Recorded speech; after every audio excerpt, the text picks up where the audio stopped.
Okay. Yeah, so that's another thing is I don't entirely know when the recording starts, right? Okay. So I was thinking, first off, I want to see how things sound with the less awesome microphone, with just the webcam microphone. Just because, why not? Um, right. So I'm still not making things, or rather, I'm not on a particular schedule to make things. I still need to move that over, but I was looking around and I found, I think, an audio interface. Yeah, I found an audio interface that gives me um, pass-through monitoring, which basically means, and it's powered strictly over the USB hub, which means one, there's no power cord that I have to plug in, which I think means that I only need one power strip in here. Um, I think that's right. I really only need a power strip for. I'll only need like to plug in two things. Um,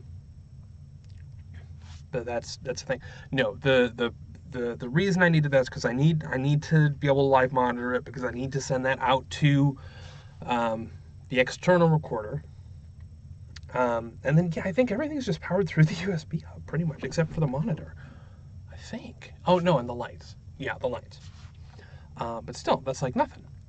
Um, so I found that, and that should be here on Thursday, which should mean I can get rid of the mixing board, which would be great.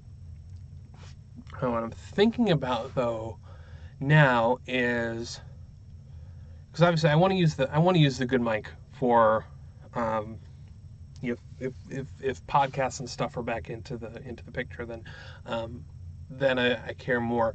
But for stuff that's more casual, that's more confessional, this is fine for that. The um, no, so the thing I was wondering about as far as just trying to spool things up, I guess also I have the mic interrupt that also takes power. The amount of times that I'm going to use that are like zero. It seems like it's not worth me doing. Maybe I should just ditch that and say if I need to mute myself, I should just shut up. um, okay. No, making videos, particularly how best to go about um, how to minimize the effort and the workflow, at least in terms of this type of stuff. Um, because this type of stuff I think is regardless of what I end up doing, this type of stuff is going to be a part of it. I think it'll probably always be on the off channel, but it's stuff that I want to do, and there's certainly spending time sitting and editing and writing and working on complex stuff that I want to put effort into as well, but um, that lacks the immediacy, and I want to be able to kind of supplement that. So I was thinking a couple of things. One, audio levels are going to be wonky. They're not going to be great, particularly not. I mean, I have no idea with this with the webcam mic um, how the audio is going to sound. It's probably. I mean, it's not going to sound as good as it would on that. But even then, levels aren't set. Um, I uploaded it because it was fine-ish. Um, should be able to automatically um, normalize and then detect sort of the average. I guess probably there's do some sort of um, median peak within sampling the samples to determine basically, okay, we got to add this amount of compression to make things audible, which basically means I don't need to worry about that, right? So that'd be kind of nice because it would mean that really all I would have to do would be to trim the beginning, trim the end, and then upload it. But then, thinking about that, that seems dumb too. Because why do that? Why not just have? Why not automatically then also using the audio waveform, listen for the first meaningful chunk of audio, and say that's the start point. Listen to the last meaningful chunk of audio, say that's the end point. say, it has to be sustained, so it's not like a click, like I stopped recording or started recording because I had to fool it, and then have it just clip the video. And then could play with the API to just automatically throw things up there, right? So with that sort of infrastructure in place, and I don't know if this stuff is sort of feasible or what sort of workload would go into this sort of thing, but it seems reasonable conceptually. It seems like if I were trying to instruct an intern, these are things you could communicate. Whether or not you can quantify those in meaningful, non-confusing terms for a computer is a different thing. But assuming that were the case, I could also say monitor the folder that the recording software records to, right? So basically, all I would ever have to do be to push a button.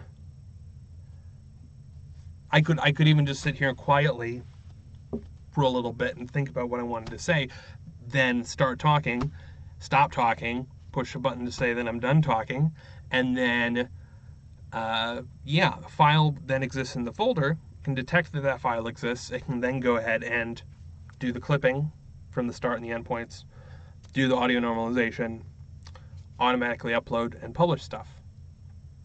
That would be the dream, right? I guess, in theory, you could do color correction and fancy stuff too. Could do could put an intro and an outro at the beginning and end of the thing. That'd be fun too. Is that feasible? It seems like it's gotta be. Would I probably, the question, the real question is how accurately can I measure the audio? Because I just really need timestamps, and then I can use stuff like FFmpeg to just say, all right, trim off this first bit of stuff, trim off that last bit of stuff. The question is the audio, so I need to apply effects to the audio, which is potentially tricky. Potentially it's going to sound a little overcompressed, but it's probably fine. It just has to be within a reasonable range, right? So that's in theory doable. Of course, it's not going to work if I do something crazy, like I scream and then whisper the whole rest of the time. Maybe that's going to be a nightmare. But let's assume that I'm not making things difficult for the computer. So it's really just a matter of, can I then go ahead and say, okay, I've got this audio track. I can get a WAV file from the video. I know how to do that. Can I reliably determine the point where something goes from being not me talking to me talking, even if there are some occasional clicks or things like that in the audio stream? I think I have to be able to do that, right? It seems like I should be. I wonder, I should look and see what sort of metrics I can get for that. But yeah, in the meantime, getting some of this stuff out of here. So I'm going to replace that tomorrow. I need to remove the old lights and stuff, and then more cable management. Yeah. Of course, then, moving on from that, I guess there is the question of, if I have something like that set up that just lets me kind of start, stop, upload, do the thing, how do I then also use the same? Can I reuse that sort of idea for other projects? Or do I have to worry, like, oh, don't use XSplit to record other things because that's set up as part of that whole pipeline? How do I go ahead and sort of interrupt the pipeline? I actually had an idea. I think it'd probably be super wasteful. I have a couple of old iOS devices, so iPad things, an iPad Mini and stuff. And I was thinking, well, I could just put Velcro on the back of that thing and then just pop it up against the wall. And I could just kind of, with one click, I could build kind of a web interface that thing just kind of sits there and runs. And then just go, boop, upload that to whatever. Boop, upload that to something else. That'd be kind of cool. But I don't know. Stuff worth thinking about. Stuff worth playing with. Yeah.